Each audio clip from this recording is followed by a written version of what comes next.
Greetings from the Philippines to the world. We are on Facebook Live on Eagle News and Net25 TV and also on our streaming site eaglenewslive.com. Watch us on our YouTube channel at Net25 TV.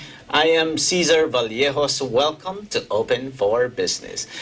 Join me discover the latest news and information in business around the world. Stay ahead of the curve from vision to action. As the economic activities go back to where it used to be, information and communications technology, or ICT's role in the process of digital transformation has never been more important than today, where most businesses, big or small, depend on it. In this episode of Open for Business, we will discover that some SMEs are already in the road to their digital journey, while some of them not realizing that they are already into it, and they just needed some guidance from institutions that help in their digitalization. We will also discuss how we can support local products and SMEs while ensuring the health and safety protocols for consumers.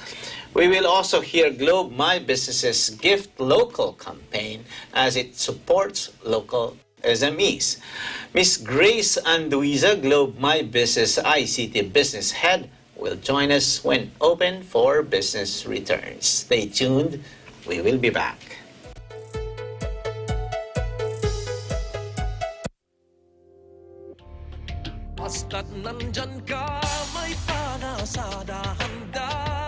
Kailangan nating talunin itong pandemic na to. Kailangan lumaban na kailangan may gawin. I'm not going to be part of that 40% that will not survive, and that's it. There's still a drop of life, then I'm gonna hold on to that and I'm gonna keep it alive. Even just buying one mask na 35 pesos, it's like we dance for joy. Nag-umpisa ka na, sana may bumili ng tinda ko, parang back to basic ako. Doon mo ma-feel na, okay, may pag-asa pala. For the sake of the Filipinos, we just have to give it a fight, di ba? Pwede bang para.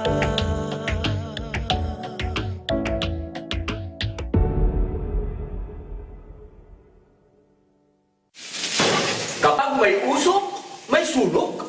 Hindi palagi. Dahil kung minsan, kapag may usok, may nag-iihaw. Inihaw na puwet ng manok.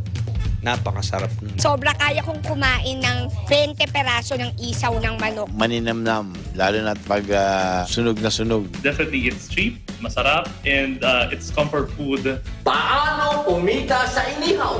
Asmihaw.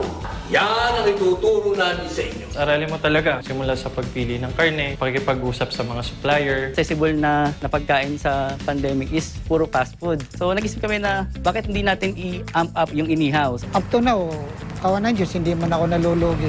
Maraming tulong. Lahat po ng gastos namin, dito lang namin kinukuha. Dirty hand, it means clean money. Iyan at iba't iba pang nagbabagang usapan tungkol sa street foods. Dito sa umuusok na episode ng Unlat, Kagapay sa Hanap Buhay. Kagapay sa Hanap Buhay.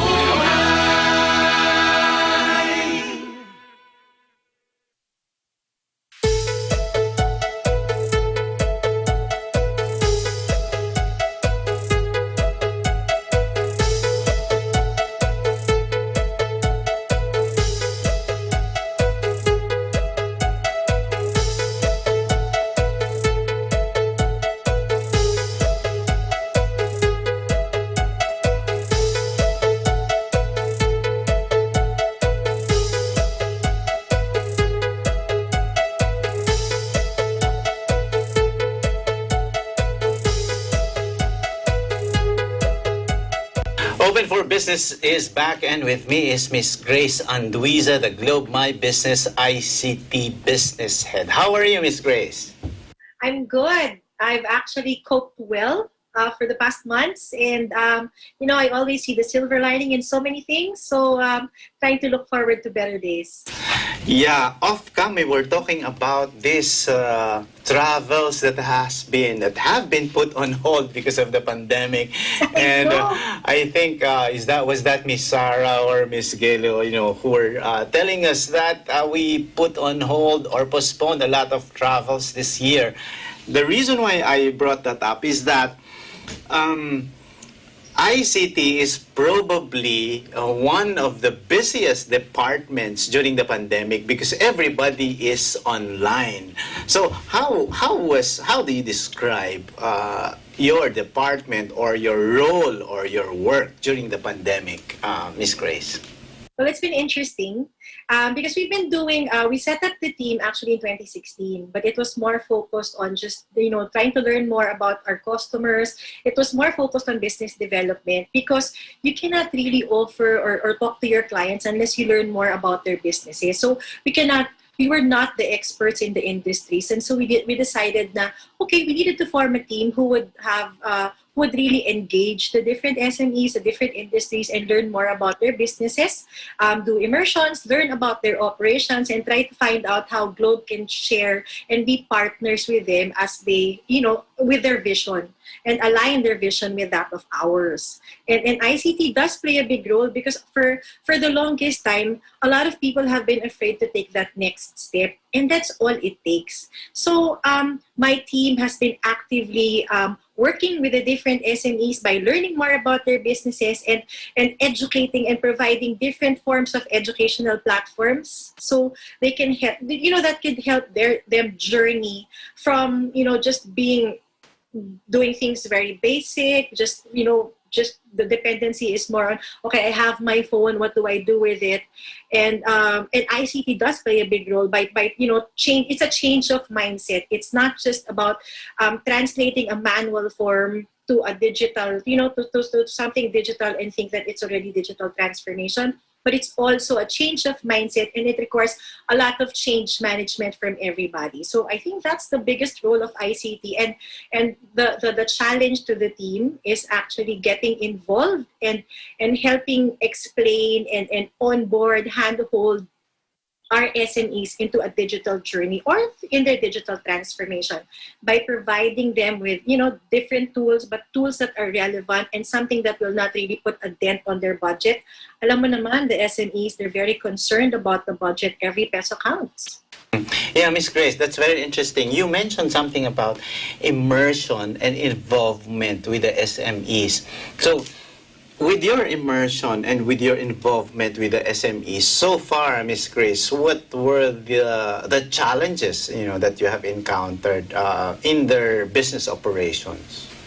Well, most of the SMEs that we've worked with, and I think it's not unique to the SMEs here, but we were able to help them parang differentiate between a need and a want. And I've been asked this several times. What do they want?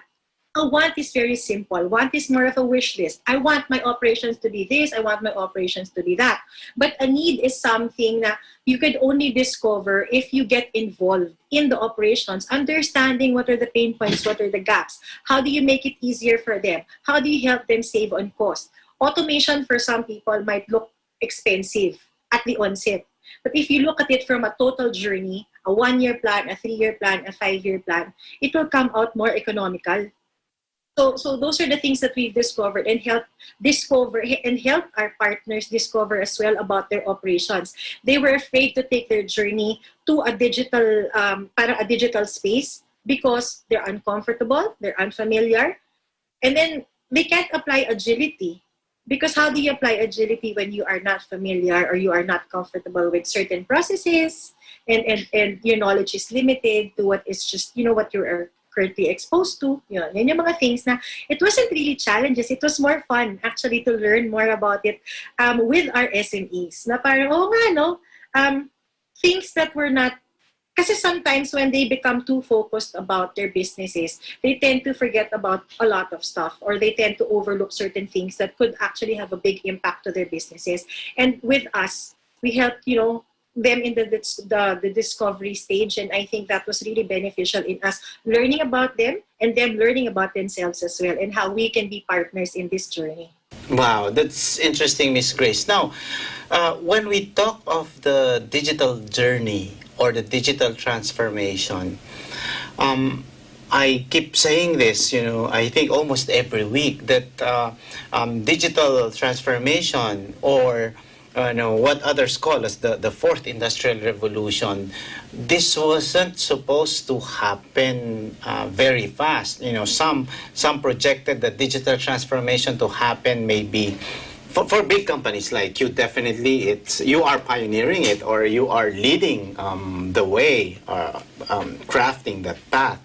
But for small businesses, di ba, hindi naman sila agad-agad. A lot of people, a lot of business owners were not really, they have this in their pipeline, but not ASAP like now. When, I think that was last March, Miss Grace, when we had the community lockdowns, right? And a lot of people were not, ready for this digital transformation. Everybody were forced to go into digital transformation, and their, digital journey had to really, take off immediately. What were the insights that you can share on the readiness of SMEs in the Philippines? I talked with the DTI representative, I think 2 weeks ago, and she was saying that somehow there was a survey naman that tells that we are not necessarily basic, but we are at the intermediate level, but we have to really advance. But since you mentioned about this immersion and knowing the digital capabilities of the SMEs as you deal with them, what are your insights on their readiness? And it's also good that Globe My Business is really supported. There are institutions like you who's there to guide them. Pero I'm sure with your engagements with them, a lot of them are not ready. So what's your insights on the readiness to go to the digital space, Miss Grace? Okay.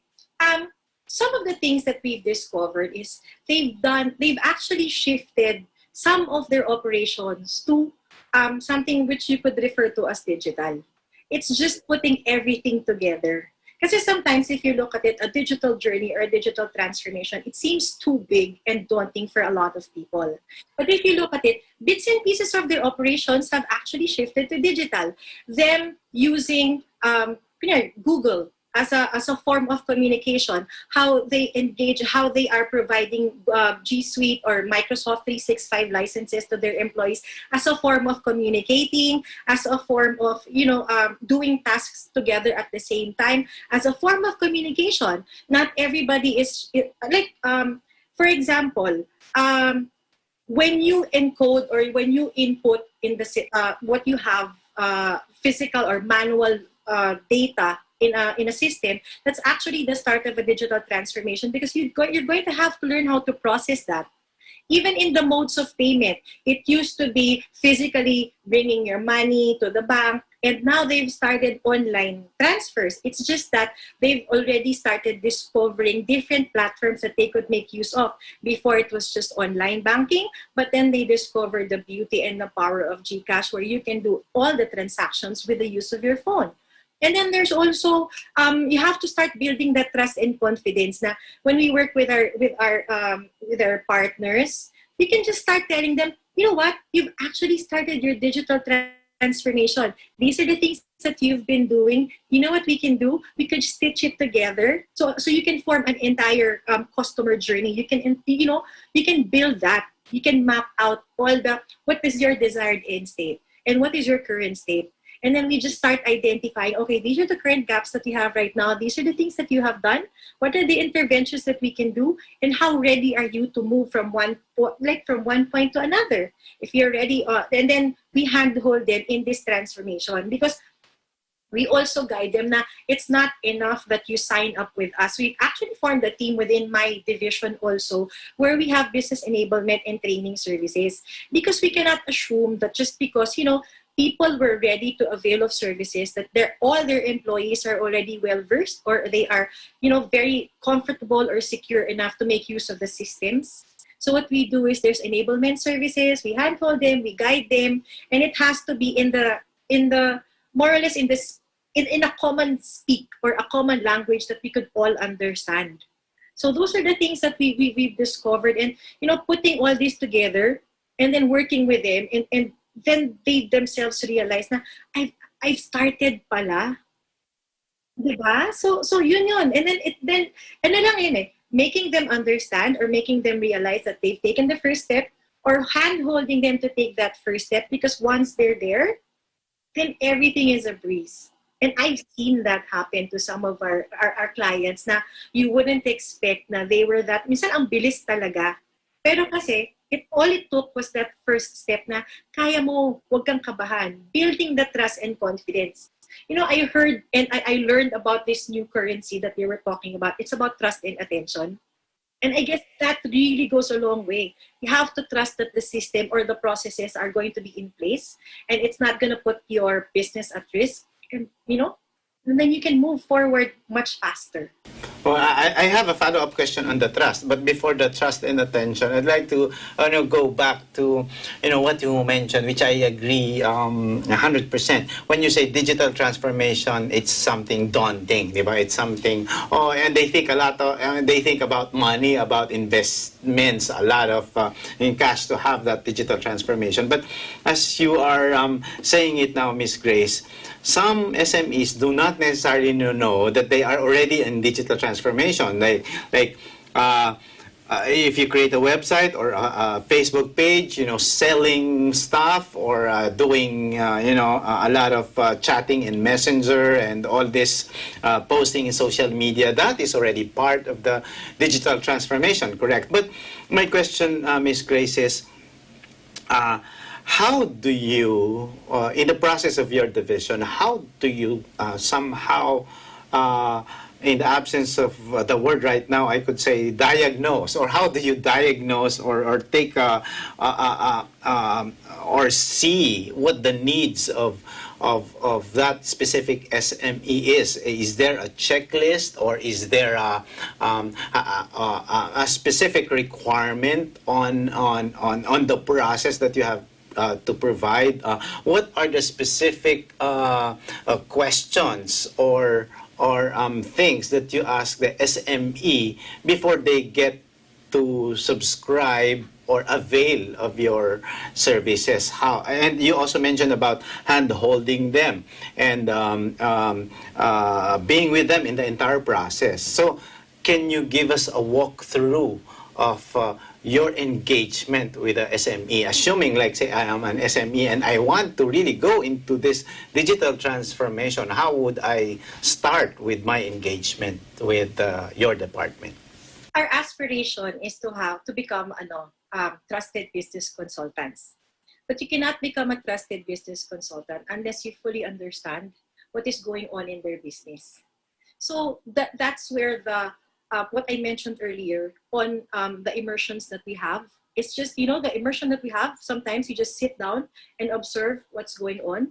You try to interview the different stakeholders, because each stakeholder within an organization, no matter how small or big, will have their own pain points or will have their own challenges within their own departments.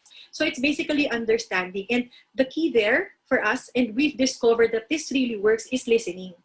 Because sometimes what we do is we push a product or a service to a client when they don't even understand what the impact is. Versus us, we really try to understand. And yun yung sinabi ko kanina, trying to get involved. If they have a vision, what's your 3-year or 5-year vision? And then how we can play into that role. Because unless we understand that, unless we are curious enough to find out and really get involved in what is going on in their operations, we might not give we might not give the correct diagnosis. And when we do have a diagnosis, we also do a checkpoint with the client na, ma'am, what we've noticed is this is the problem that we're seeing probably in your supply chain.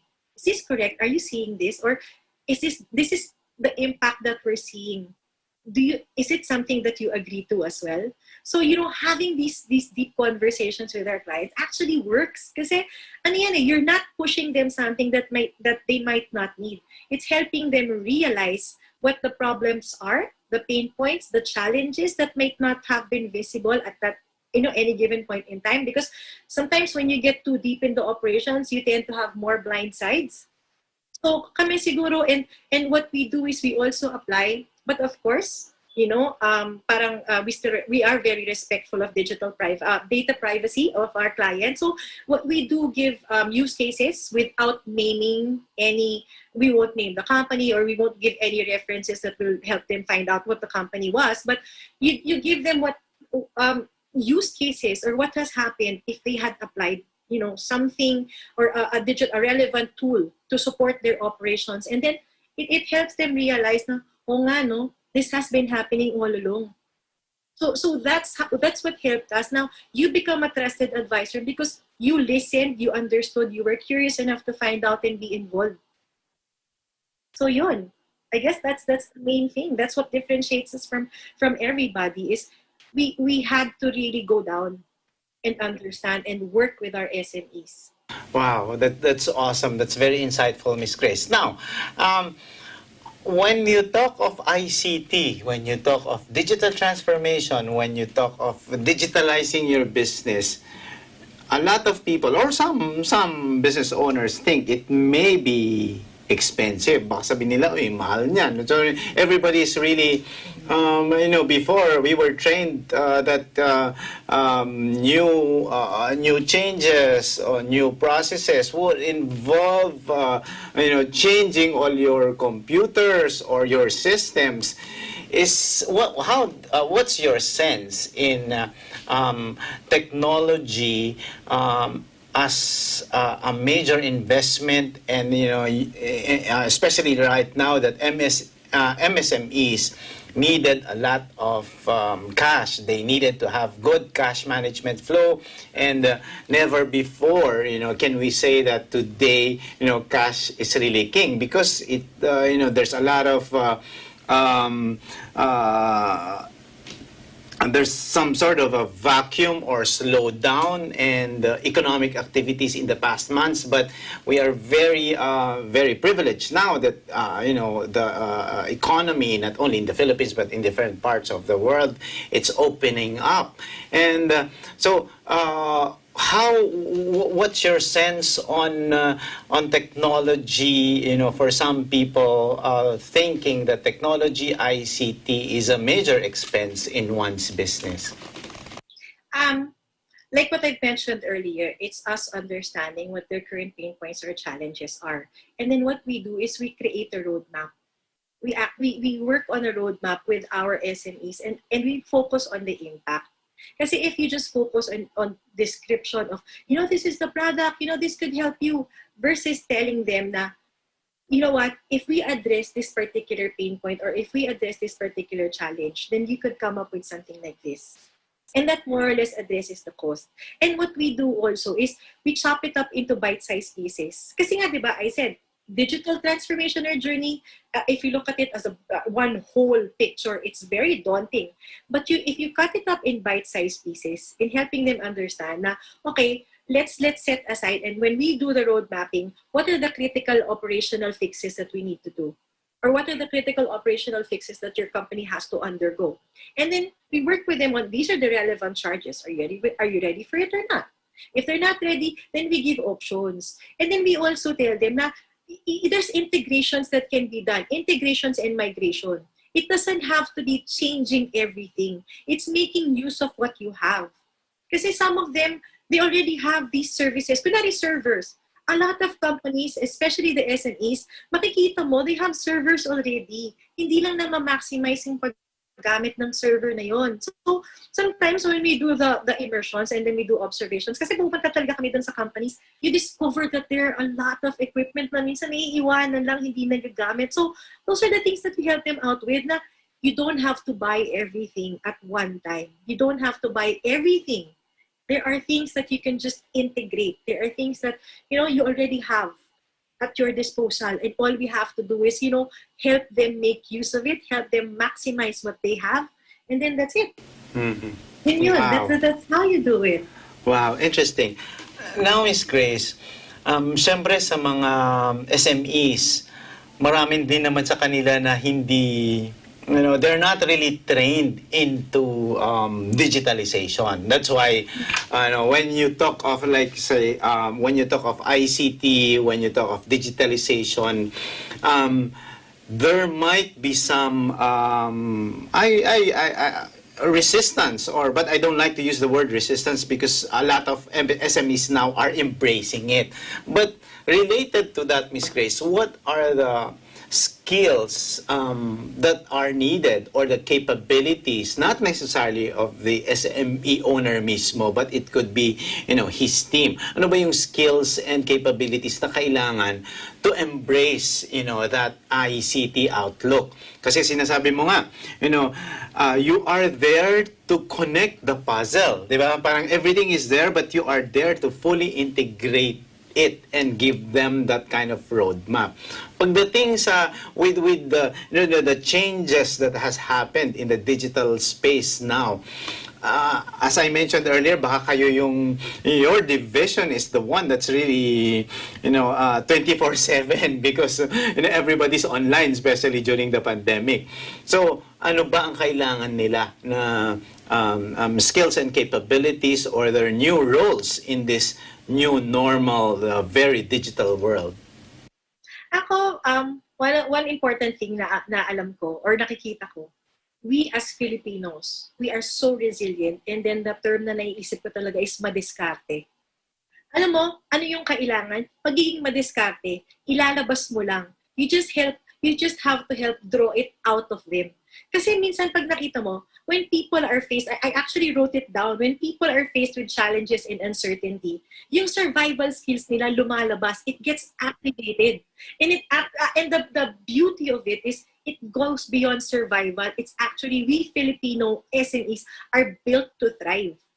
Not everybody in this, with the pandemic that's happened, not everybody's, nahirapan yung businesses, but some have actually pivoted their businesses into something different. And in fact, yung pag-pivot nila na yun worked well to their advantage. And there have been companies like that. And ako, yun talaga yung belief ko na ano yung pinaka-importante, ilabas mo ang pagiging madiskarte mo. Kasi sigurado ko, pag nilabas mo yan, magiging madali ka. Yung mga things na resistant ka or hesitant kang subukan dati, ngayon susubukan mo, ngayon gagawin mo, tapos magugulat ka din. So, ano ang capability mo? Yun yung nakikita namin na parang mapapawaw ka talaga how some of the businesses that we've worked with have actually thrived, na parang wow, kakaiba din to. So yun yung pinaka-importante, madiskarte tayo lahat.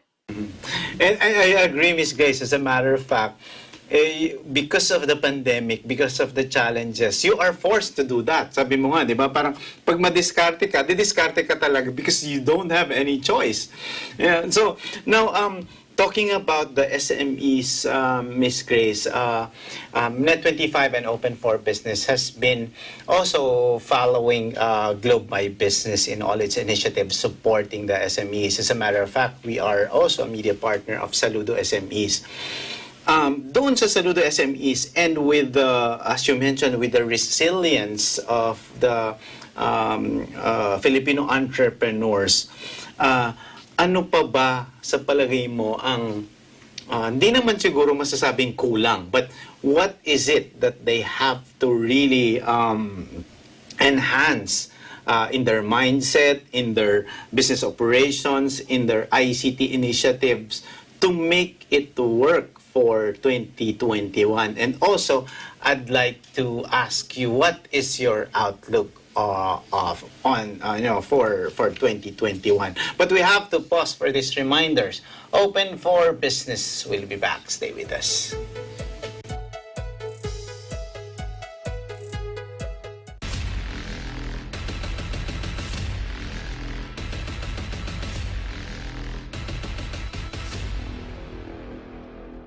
Sa taas ng energy nawarak yung damit niya eh. No?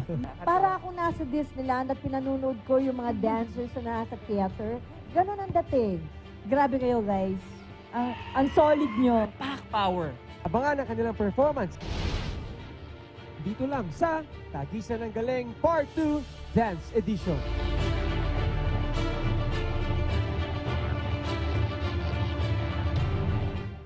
I still love you much more than I had ever known. Hi, ito si Menchu Lauchenko Yulo. Abangan ninyo ako ngayong linggo sa Himig ng Lahi, alas 8 ng gabi, dito lang sa Net 25.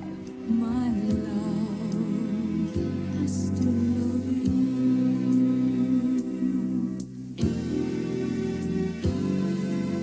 And if you should leave me. Hi everyone! Net25 Kids is inviting you to EBC Webinars 2020. A series of educational and informative webinars for teachers and parents, which will be live-streamed via Net25 Kids YouTube page. We will be featuring several guest speakers with years of experience to share information that would be valuable and helpful for teachers and parents as they educate and manage their children in these interesting times. Hope you will join us! For updates, schedules, and more information, please follow the Net25 Kids Facebook page.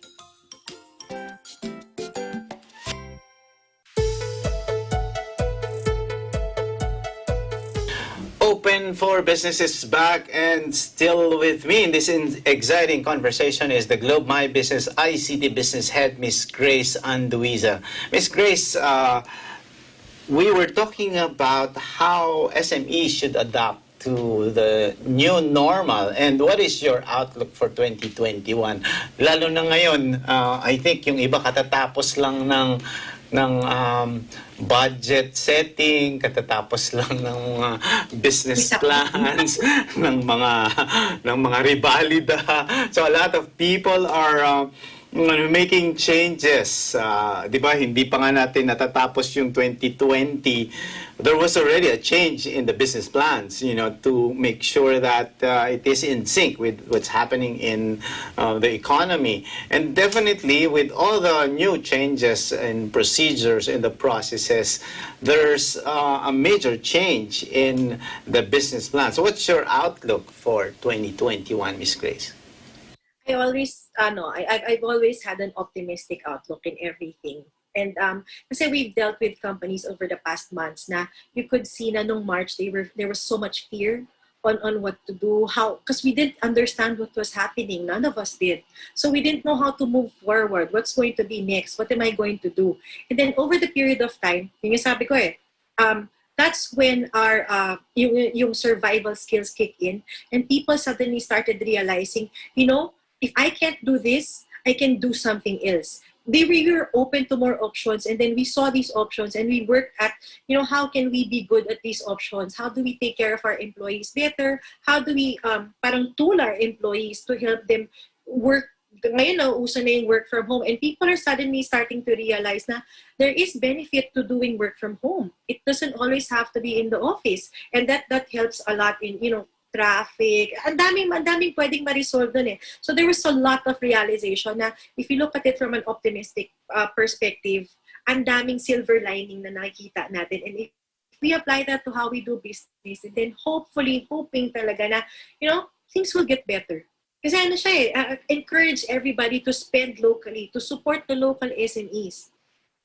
And then you could see na parang if you do this, parang siyang parang it's like a circle of happiness na you work on one portion, and then that positivity actually translates to other things. And then that's how we're seeing it. And then hopefully that's what's going to happen in 2021. And then really, nakikita ko na based on, the use cases that we've had, and the positive or the good things that we've heard from some of our SME partners, I'm seeing a very, very good future. Not maybe, okay, maybe not very, very good, but, you know, it's still going to be there. They're still good, and then there's still so much to look forward to. Wow, yeah, thank you very much. Actually, we share that outlook as well for 2021, especially now that the economy is really opening up. And Open for Business also support Globe by Businesses campaign on Gift Local. Maraming mga produkto talaga ang SMEs, and these are local products that are world-class. In your so far in your involvement and immersion, Miss Grace, how do you describe the Filipino entrepreneur in terms of the quality of their products? I'm sure with your division, you cut across all industries, di ba? From maybe the bayong maker or the kakanin maker provider, or a lot of restaurants also. So far, how do you describe the quality of the local product? Kasi di ba, kahit pa paano, andun pa rin yung mentalidad, di ba, na kapag imported, masarap, mataas ang kalidad. But ngayong pandemya, mas lalo natin dapat tangkilikin ang sarili natin. So in your view, what is that quality of the Filipino products and local products that makes it related to a world-class? personal experience. Okay, go Kasi ahead. ngayon, di ba, you have a tendency to look up things online, what is available. And then, we've started seeing the advantages of mga regional products and services. For example, you tried butterscotch from one province, you try, you know, pili from another province, and then you start experiencing and exploring kasi it's easier, parang the delivery service, not the physical delivery or the process itself, but the delivery service of, you know, getting something local, then getting something international gave us an opportunity to try out what we currently have, and then start appreciating it. And aside from appreciating it, we tend to boast about it and talk about it and engage more people to actually try it out. So yun yung nakikita ko na magiging maganda. Ang daming maganda sa Pilipinas. And I think this was the right time na, you know, given the challenges of importing and all, so we needed to try to, you know, discover things that could compensate or take over whatever we used to get internationally, and then start realizing na mas magaling pa rin yung mga nandito sa atin. And totoo yun. Mas magaling tayo. Madami tayong mga nagagawa na hindi nila kayang gawin. Oh, wow, yes, I agree with that 100%. Saludo SMEs. Oh, now, since everything now is online, and as we mentioned earlier, we observe that the consumer's confidence, you know, is really building up. As a matter of fact, diba, there's a lot of people now who go to restaurants. I started going out because of the Gift Local campaign. As a matter of fact, I went to the mall na. And also, a lot of people are, of course, buying gifts now for their Thanksgiving, for year-end. And the campaign is really to support SMEs. Gaano ka-importante, Miss Grace, that they will have to prioritize, you know, people prioritize buying local products in this time of the year. And we were also part of the Bayanihan campaign, wherein we have to support them, you know with the plug that came out. Everybody, all entrepreneurs, most entrepreneurs wanted to fight it. So, you know, very, very touching yung, ang sabi ay kapag isang mask lang ang nabili na worth 35 pesos, you know, tuwan-tuwa na, gusto nang tumalon. So, pero sa panahon ngayon that everybody would want to bounce back. So, gaano ka-importante ang pagbili, pagsuporta ng taong bayan sa mga lokal na produkto, Miss Grace? 90% of businesses are actually SMEs in the Philippines. So imagine if we let go, or if we don't take care of that 90%, what that will do to our economy. That 10% will not hold. That 90% has to survive and thrive and carry us over. Ganon ka-importante ang mga SMEs. Alam mo, I mean, relating it to another country, Diba, there was, Black Fridays. But then they came up with Small Business Saturdays. Why? Because small businesses, dun mo na, naman, the big businesses, ito yung mga traditional things na eh. The small businesses, ito yung mas creative. Ito yung mas, alam mo yon, sila yung there's a social responsibility. There's always that social corporate social responsibility that they have na hindi mo na minsan nawawala as the bigger we get. So why is it important? Well, 90% of our economy is dependent on them. Yun lang yun. Ganun siya kasimple. And that's how I see it. Now, in terms of quality, Miss Grace, of course, with the ICT division, of course, yours is to enabling it in terms of in their making sure that their business operations are seamless, their connectivity. Pero is there also a responsibility from your part to help in maintaining the health and safety protocols, for SMEs, for your clients, to ensure that even you are the enabler in terms of technology, you still, help or make SMEs be responsible in their health and safety protocols? Kasi even if, yes, we campaign that they have to give local products to their loved ones, but how do you think, what do you think is the role of ICT naman in making sure that SMEs will be responsible in ensuring that health and safety protocols are maintained? Have you started using telehealth at least once over the past 6 to 8 months? Have you tried it? Not yet, but after this interview, I will. I think you should. Dati kami sa Globe. Ito yun eh. One of the things that I appreciate about working for Globe is they encourage us to walk the talk. Hindi pwedeng we talk about something and we don't use it ourselves. So yung Consulta MD, in fact, all of the employees of Globe and even the Ayala organization, meron kaming Consulta MD. And the beauty of Consulta MD is you can just, for mga basic consultation, instead of you risking going out, even before all of this happened na hindi pa yung lockdown, pupunta ka ba talaga, i-brave ba yung traffic, gagastos ka, magli-leave ka ng kalahating araw para sabihin sa doktor na masakit yung tiyan ko. When in fact, the beauty of having telehealth is you can just make a phone call, tell them about your membership, and then you talk to a real doctor, a licensed doctor, 24/7. And yun yung mga basic consultation na it saves you a lot of time. I think that's the beauty of technology. That's the beauty of ICT. It saves people a lot of time, a lot of effort, energy. It all boils down to that. If I was sick before, it would cost me a lot of time, energy, money to travel from one point to another to get to my doctor. And then ngayon, lahat pwede mo nang gawing online. You consult a doctor. You can do video consultation, and then you can order your medicines online and you can have it delivered. And there are different partners. We offer options. Yun yung maganda dun eh. Now you have a lot of options at your disposal. And you can just all you have to do is, pick from those different options which suits you best. And tayo as SMEs, we'd like to encourage na para babigyan ko ng health coverage yung mga tao ko, baka naman mahal. Hindi siya mahal. Kasi if you look at it from a daily basis na magkano lang ang kailangan i-contribute or magkano lang yung monthly contribution for that safety and security or even that confidence na you have na I'm doing well by my people by giving them coverage for telehealth, that's a big thing already. And I'm sure your employees will appreciate you for that. The way we appreciate it.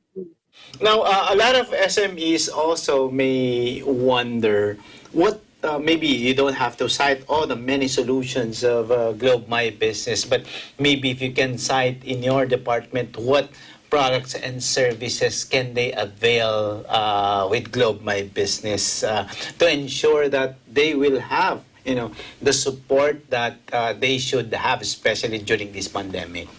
Can you cite maybe a few of the solutions that are readily available? Is GCash, the beauty of GCash. Kasi akala natin ang GCash is just sending money. You can pay your bills through GCash. Have you heard of GSave? There's GCredit also, where you can, alam yun, depending on your credit score, you can borrow from that same platform. All you have to do is download the application and then, have a few transactions every now and then. It helps you build your credit score. And once you've established a good credit score, then you can, make a micro business loan. Yun ang maganda sa GCash. Tapos ang dami, you can attach it to a bank. You can help your employees probably teach them how to save a small amount of their what they earn every now and then. Then they can just put it there. Other platforms is creating a website. You can help them create a website. And ang dami ngayon na mga brick and mortar stores have actually shifted to an online platform. So in order to do that online platform, actually I was having this conversation with my people na yung Facebook ads, we assume sometimes that people already know how to work on these ads and maximizing it. Pero hindi nila alam. So what we do is we're going to create, or we started creating parang learning videos that can tell them na, you know what, if you do this, this is what it can do to your business, and all you have to do is in 5 easy steps, you can boost your business, you can help your business, you can expand your reach. So yun yung mga things. And then, for security, you need cloud services. You don't have to have a separate cloud service. You can just make use of your current work tools. Kung storage lang naman yung kailangan mo in your G Suite or Microsoft 365, pwede ka naman mag-ano dun eh. You can make use of the storage there already. So those are the small things na, oo nga no, hindi natin nakikita na hindi ka naman kailangan gumastos. Tuturuan lang kita kung paano natin gamitin, kung ano yung meron ka na ngayon. Tapos tsaka na natin pag-usapan, okay, paano pa natin siya may expand? Yun. Wow. These are the things that we can do. Yeah. Simple lang, pero madami pa yan. Yeah. And Miss Grace, are there also trainings available? Are there workshops, that you continuously do to ensure that SMEs are also continuously trained, with new knowledge in the digital space? Yes, we do. We have a lot of webinars, and after this, we can share a QR code that your viewers, or that they can just scan and request for a free business consultation from my team, and we can help them out. And then, we have training and enablement services. We conduct webinars, and then meron din kami mga newsletters that we share with our SMEs. Just bits and pieces of information that could be relevant to them at certain times. So, simple things, but these should help handhold everybody. We create learning videos, mga snippets of information that they could learn from and understand and share experiences from other SMEs. These are, so many things that we could do, and we have this already available. We have a Globe My Business Academy platform that they can, we can help them be part of, and from there they can learn so many things. Wow. Those are really something, that's very informative. And, especially SMEs, these are the things that they should know because, sometimes they need a lot of inspiration and they need a lot of, big brothers, to support them in their endeavor. We're running out of time, Miss Grace. This is a very exciting conversation. But before we let you go, what is your message? Number one, what's your message to SMEs? And second, what's your message to a lot of people who would want to give gifts to their loved ones during holidays, and why should they support Globe My Business's Gift Local campaign? Well, first of all, let's all look forward to a better year ahead. 2021. I'm very optimistic about what it can bring for us. And then now, alam mo yun, a lot of people are feeling, I've heard a lot of people who are not, they go through depression and certain mental health issues. And how do you help them cope with this is making them feel that they are important, making them feel that you give them enough attention. And with all this, a small gift or a small token of appreciation, or just letting them know that I'm here, I'm concerned with what you're going through, and you make your gift very personalized. And then as you do this, you look at different sources, like the different SMEs that you have so many options right now. And then I think yung maganda din sa Gift Local is there's we curate yung parang we gather everybody together to give our SMEs a lot of options to choose from, hook them up with different suppliers and how they can expand their businesses or make their businesses better. So yun, those are the things that we can do. That's how we can start it. And your message to SMEs, Miss Grace? Saludo SMEs, believe ako sa resilience ninyo. And like yung sinabi ko kanina, now that we've gone through the challenges and we were faced with uncertainty, but now we're learning how to cope with it. Lumabas yung survival skills ninyo, and you've gone beyond the survival skills. It's more already thriving than surviving. So nakakabilib kayong lahat. Kasi yung mga kilala kong SMEs, I really admire how they have struggled, how they have managed to cope, even with all the challenges that they're faced with. So talagang kakaiba. And if they continue to do that, I can see something really, really good happening to 90% of our economy is composed of SMEs. So we have to uphold that and work together in how we can, make that so much better. Mm-hmm. Miss Grace, in terms of this Gift Local campaign, how does it relate to these holidays and also the initiatives of Globe My Business in helping rebuild the economy? We introduce people, kasi si Gift Local is, diba, putting together different SMEs that we have partnered with or we will partner with in having options or a lot of, more things to choose from. In doing so, we get them in, parang, alam mo yun, you boost, we can help them boost kasi malaki yung reach din natin eh. Tapos pag tinuruan lang natin yung mga tao how to maximize that opportunity to reach more people, to help more people find out about what you have to offer, I think this will go a long way, especially for our SMEs. Wow, thank you very much, Miss Grace, and I hope that you go out, you shop, you dine, and you take advantage of the products of our local SMEs by buying gifts during these holidays. And in this case, as Miss Grace has pointed out, this will help not only the SMEs, but groups of SMEs that will help rebuild the Philippine economy. Sure. Go ahead, Miss Grace. Why don't we encourage everybody to try something that our SMEs have to offer that you've never tried before? Something that you have hesitated to try before because you were so used to what you have or what you've been using already or what you have been ordering already. Why not try something new? And you would be surprised na baka mas okay pa siya dun sa mga dati mong ginagamit. At makakamura ka. Aside from that, nakakatulong ka sa, ikakabuti na ekonomiya natin.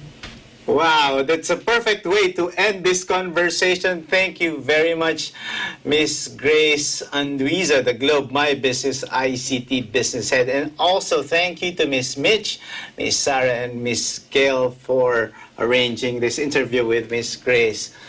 Gift Local, saludo SMEs. I'd like to invite everybody to our e-bazaar. O ayan, pati ang bazaar ngayon is online na. Hindi lang kamukha dati na ang bazaar ay makikipagsiksikan ka. Ngayon, pwede mo na siyang gawin online at the comfort of your home. So we have an e-bazaar in partnership with Lazada. It's happening on November 27 to 29.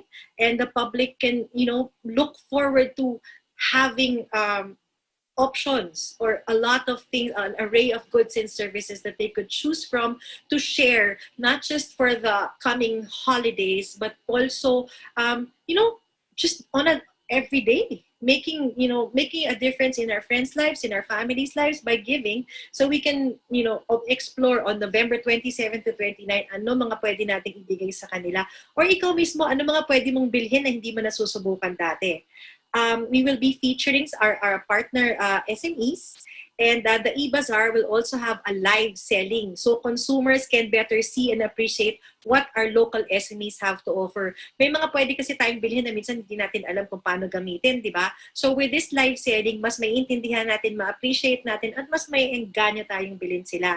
And then they can also watch the live stream on both Last Live and Globe My Business Facebook page. So yon, ang daming exciting na mangyayari. So bago matapos yung buwan, let's all visit the e-bazaar in partnership with Lazada on November 27 to 29. And I think, Miss Grace, you have other partnerships.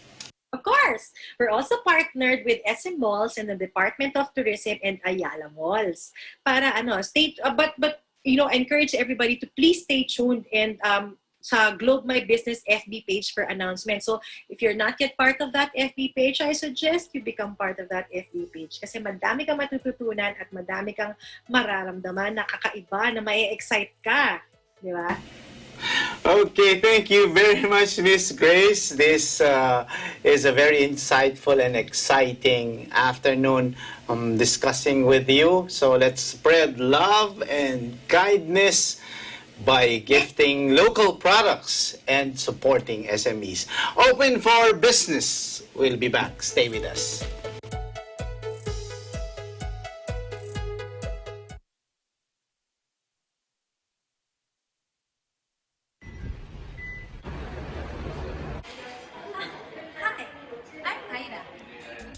Ida came back from her trip in Wuhan, China. She is a positive carrier of the coronavirus. Hi, I'm Lorna. Lorna is Ida's cousin. She can be a family member, a friend, a relative, a colleague, or anything related to Ida.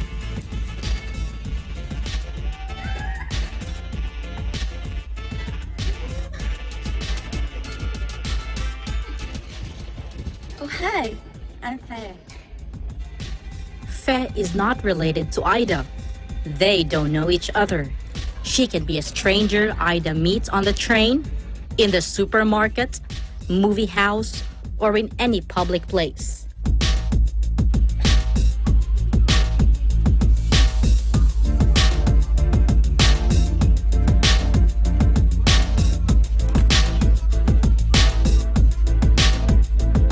Now, Ida is in the hospital and is being treated, and Lorna is placed in quarantine. Ida doesn't know Faye. Lorna doesn't know Faye. And Faye doesn't even know anything. Hi, I'm Innocencio. Innocencio has no contact with any virus carrier. But if he goes out,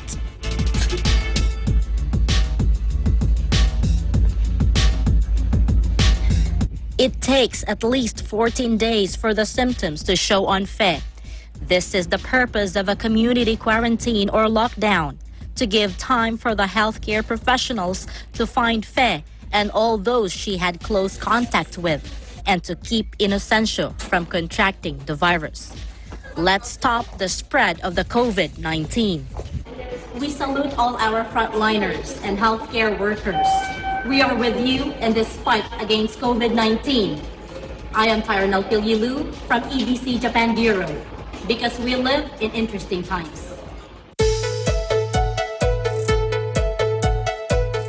Open for Business is back, and our term of the week is from searchcio.techtarget.com. Our term of the week is ICT, or Information and Communications Technology, or technologies. It is the infrastructure and components that enable modern computing. Although there is no single universal definition of ICT, the term is generally accepted to mean all devices, networking components, applications, and systems that combined allow people and organizations like businesses, non-profit agencies, government companies, government agencies, and others to interact in the digital world. And our word of the week is from Melinda May. She said, "Good things come to those who shop local." Thank you for watching Open for Business. Join us again in the next episodes of Open for Business for more insights from CEOs, thought leaders, industry experts, and SMEs promoting business development in the Philippines. See you again every Saturday and Sunday here in Open for Business, where we discuss business information, deliver the latest business news to keep you informed and open for business and be ahead of the curve from vision to action. You're on Facebook Live on Eagle News and at Net25 TV, and you can watch this again in the video section of the Eagle News and Net25 Facebook pages and on eaglenewslive.com. Subscribe to our YouTube channel at Net25 TV. Thank you for watching. For Open for Business, this is Cesar Vallejos. We'll live in interesting times. Have a great day.